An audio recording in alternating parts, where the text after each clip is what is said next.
史上最大の戦艦ヤマト。戦艦ヤマトがもし沈まなかったらどんな姿になっていたでしょうか。そんなロマンを考えながら以前建造したのがヤマトに近代化改装を施した超大型護衛艦のヤマトです。豪艦です。超大型護衛艦ヤマトは某仮想戦記の影響を受けて我が研究所で独自に設計してみましたけども豪艦となっております。こちらのヤマトはなんというか20世紀感のあるヤマトでしたが、今回の戦艦ヤマトはより近代的な改装を施すことに成功いたしましたので、早速皆様に披露したいと思います。それではご覧ください。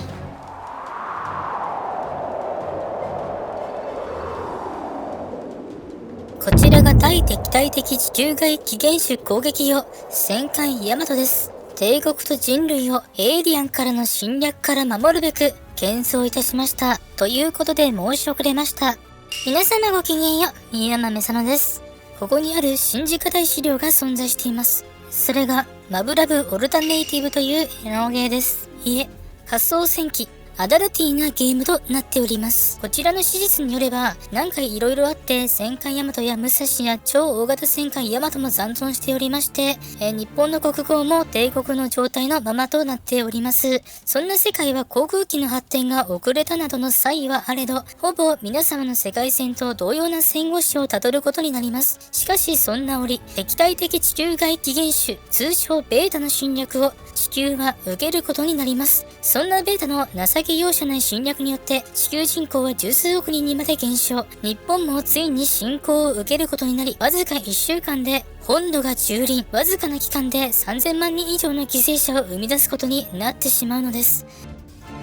こんな恐ろしいことがあっていいのでしょうか。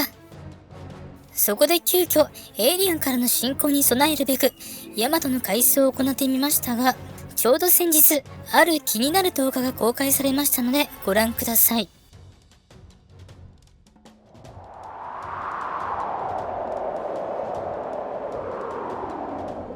こちらの生首は地球で存在しているあらゆる生命体と異なっており、適正起源種の可能性ありと認むものでございます。我が研究所ではメイサと仮称していますが、脅威となる生命体の可能性がありますので、早速燃やしていきたいと思います。それでは手法を発射していきます。皆様衝撃に備えてください。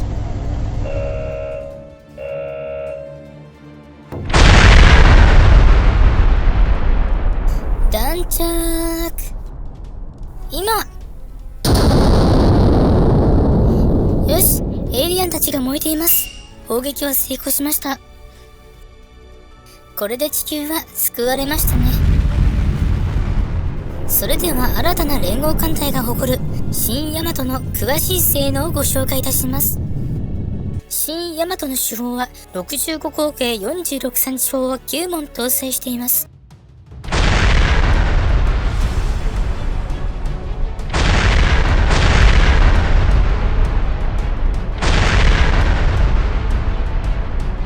自動装填装置を用いることで高い連射性能を誇りますが、やりすぎたかもしれません。副砲にはマーク71 8インチ砲を3連装化して圧倒的な物量を誇るかもしれないエイリアンの構成に対処いたします。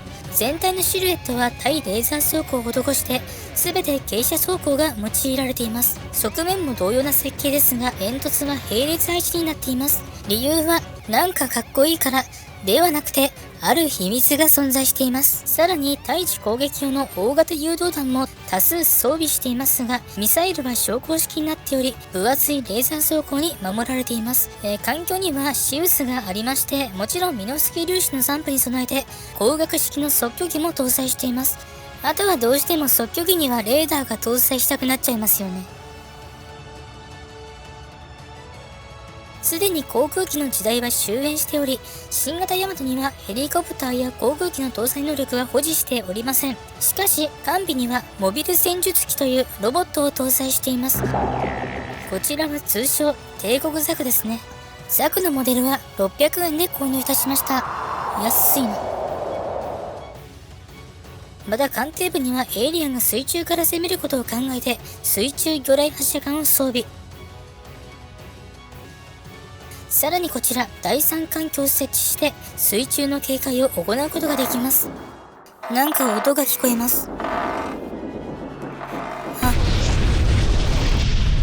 おっと、何かの拍子に爆発してしまいましたね。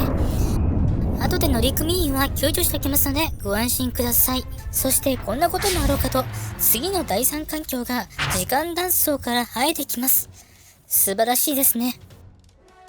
こちらの第三環境は非常におすすめな勤務先となっております。お気軽に異世界転生したい方はぜひ。以上が新しいヤマトの基本的な性能です。このように万が一エイリアンが高度に近づいた時でも圧倒的な火力と他のヤマト型戦艦と連携を行いながら敵を撃滅いたします。しかしもしさらにエイリアンが圧倒的な物量で攻めてきた場合、この武装をもってしても不足があるかもしれません。そこで現在開発中の新型兵器がございますので、それを今回初公開いたします。新ヤマトの艦首はヤマトタケルをパク、参考にしたデザインがされていますが、こちらの内部には特殊砲が搭載されています。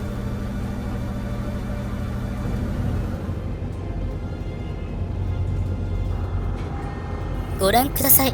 こちらが姿勢家電粒子砲旭日です。我が研究所では便宜上波動弾と呼んでいます。まだ試作段階ではありますが、早速撃ってみましょう。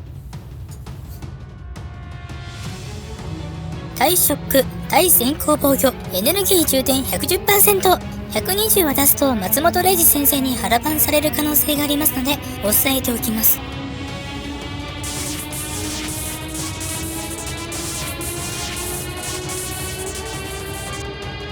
波動弾、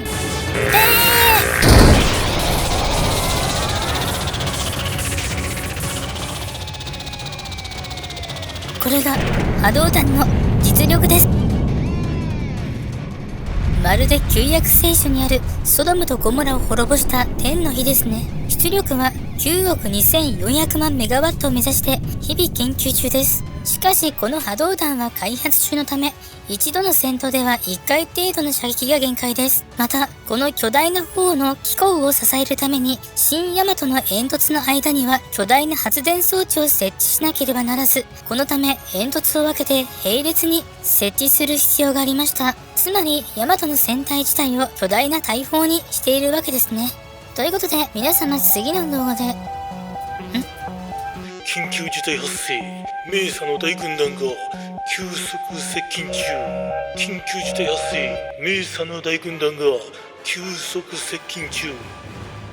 メーサが接近中です。心当たりは特にありませんが、一体なぜ迎撃を行うしかありませんね。波動砲、波動弾発射はできませんね。えらいこっちゃ、えらいこっちゃ、えらいこっちゃ、えらいこっちゃ。えらいこっちゃ、えらいこっちゃ、えらいこっちゃ、えらいこっちゃ、えらいこっちゃ、えらいこっちゃ、えらいこっちゃ。こちらの新ヤマトは 3D プリンターでも作ってあります。中途半端ですけれども、動画としてはこれでおしまいです。この動画はあくまでも過去作の再編集動画ですので許してください。好評だったら続きを作るかもしれません。ということで皆様次の動画でお会いいたしましょう。せね先生ら、バイバーイ。